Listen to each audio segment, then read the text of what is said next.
Hi guys, my name's Alana. Welcome back to my YouTube channel, Mental Health with Alana.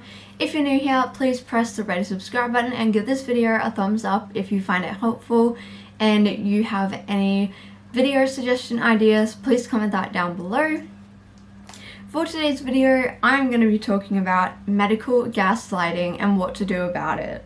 Now, this can be a big problem for a lot of people, specifically those who live with mental illnesses, chronic illnesses, different disabilities.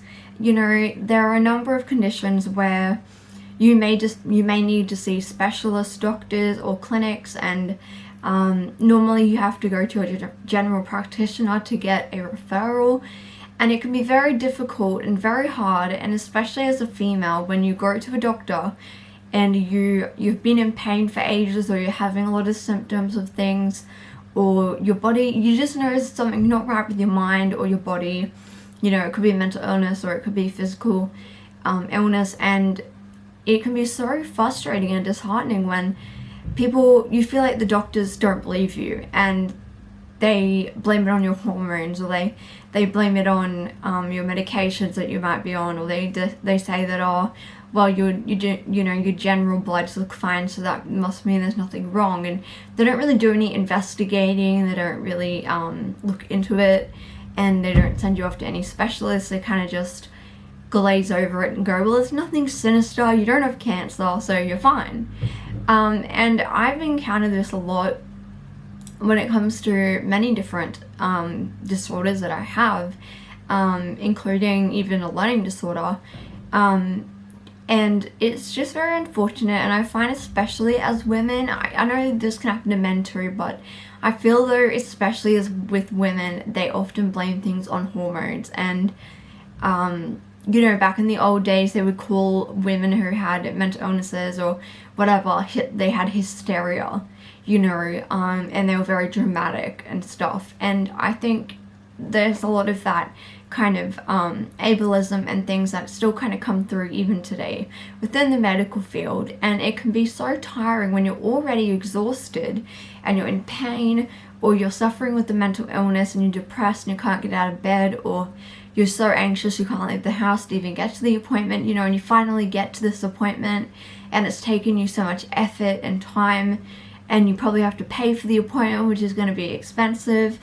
And you get there hoping that maybe someone will listen to you and that somebody will go, okay, let's look into this. And then you just get given an answer like, you need to stop sleeping less, exercise a bit, and find a purpose for your life. After I had just explained a bunch of symptoms that mimic chronic fatigue, and I have been using a walking stick because I cannot walk further than a few meters, and I am just utterly fatigued and exhausted all the time, just not normal tiredness and fatigue, and my legs start shaking occasionally when I stand up for too long, and I get dizzy. There's just a whole bunch of things. And I was so upset when I left that doctor's appointment. This is probably like a month ago, and I've been trying to, you know, find out what's wrong with me physically, because there's stuff going on. And, you know, it was just so disheartening. I felt so hopeless. I left the appointment and I thought, this sucks. Like, maybe I'm being a hypochondriac, maybe I'm making it up and it's just all in my head. Maybe there's nothing really wrong with me. You know, and I just didn't know what to think. And so I ended up going to a second doctor who my grandma sees, who says she really recommended this doctor, and I did go, and thankfully she did listen very thoroughly, and she ordered a bunch of tests specifically, and I do go back to see her next Wednesday. But the point of this is that sometimes you're not listened to, and unfortunately it can be kind of like get one patient in, get them out, get the next in, get them out, you know. And some doctors really just don't care that much and don't really want to be bothered to actually do any investigating on their half, you know. And so that can be really disappointing and just so frustrating when you feel and you know there's something wrong with your own body. You know your body best, and if you feel there's something wrong, whether it be mental, physical, anything like that, then you need to seek help and to get some answers. So my first tip with how to deal with medical gaslighting would be to, like I did, get a second opinion from another doctor. Sometimes it takes second, third opinions, doctor shopping, unfortunately.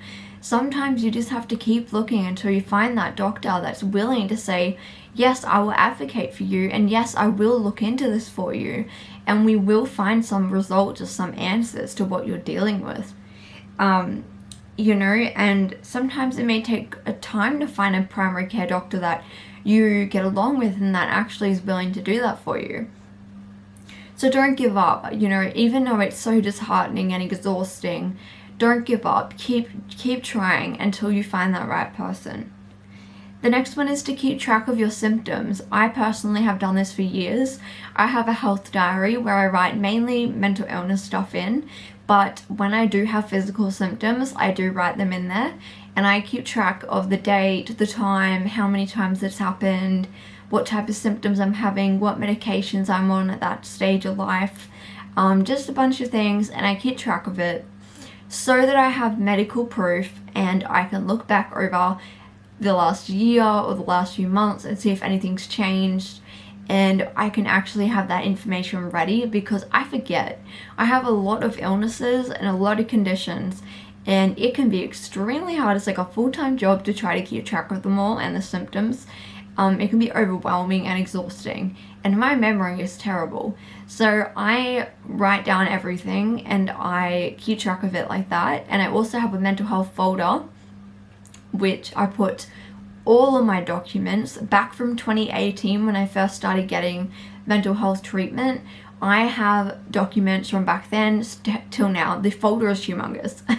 It has hospital discharge summaries, it has medications, it has when I was working, like sick certificates. It has medical notes from different services I've been at, disability pension information, all of it. I keep it in this folder, and every time I have paperwork that is important, that proves medical condition or gives evidence, I put it in there. So that's another good idea, just so you don't forget. The third thing is to make notes before you go to your appointment. Sit down and think about what you need to bring up in your appointment. Write a list of things that are going on with your health, and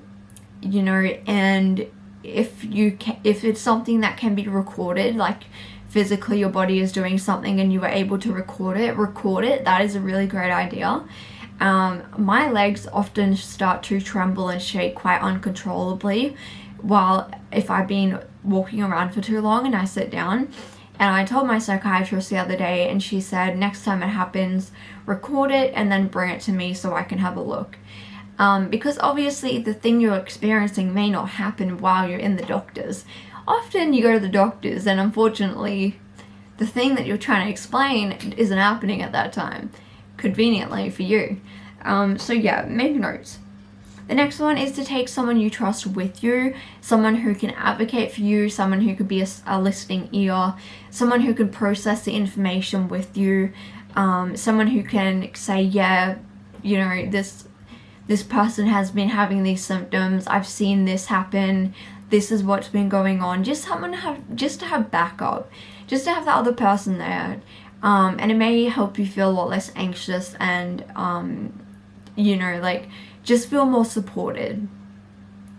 The next thing is to ask to see a specialist doctor, and maybe you do some research on what you think may be wrong with you and who you could see to get certain tests done. So obviously, self-diagnosing isn't always the best idea, but I think it is good and normal to Google maybe and your symptoms and kind of have a look at different things that it could be. And for me, I haven't got an official diagnosis yet, but for me, my doctor is looking into autoimmune diseases and arthritis and chronic fatigue syndrome. So because she's brought up those few things, I have done some research in those areas to see what the symptoms are, just to see whether any of mine are matching. So this is a good idea, but obviously don't go overboard. Google is only a resource tool with information on it. It is not a doctor. It can't give you a diagnosis. I would not recommend going around telling people that you have something when you don't. I always say to people, I'm under investigation of these things and it could possibly be chronic fatigue, but I'm not sure yet because I haven't seen a specialist yet and I haven't gotten the blood test results and things back yet to check for other illnesses. So that's just how I explain it to people. Or if somebody does ask a question as to why I'm using a walking stick or what's wrong with me or whatever it is, I would just say I have a chronic illness or I've got a disability, and that's it. You know. Okay, and then the next thing is really important. So if your health seriously declines, either mentally or physically, it's really, really important that you go to the emergency department.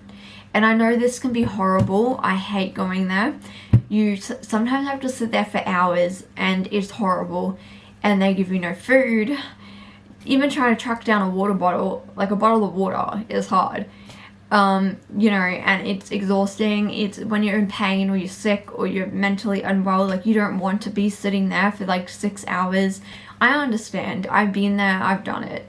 But if you're seriously in need of immediate, like, health support, you need to either ring the ambulance and get the ambulance to come, or you need to go straight to the emergency department and go get that thing looked at, because you don't want to leave it because there could be something else going on underlying that you're not aware of, that maybe even your GP hasn't picked up on.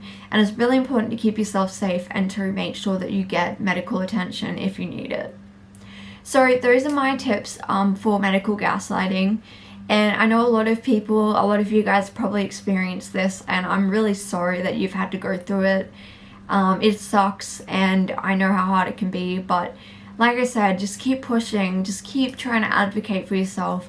You deserve help, you deserve to be listened to, and you deserve to be given answers and to have at least, at the very most, tests done to try to figure out what's going on with you.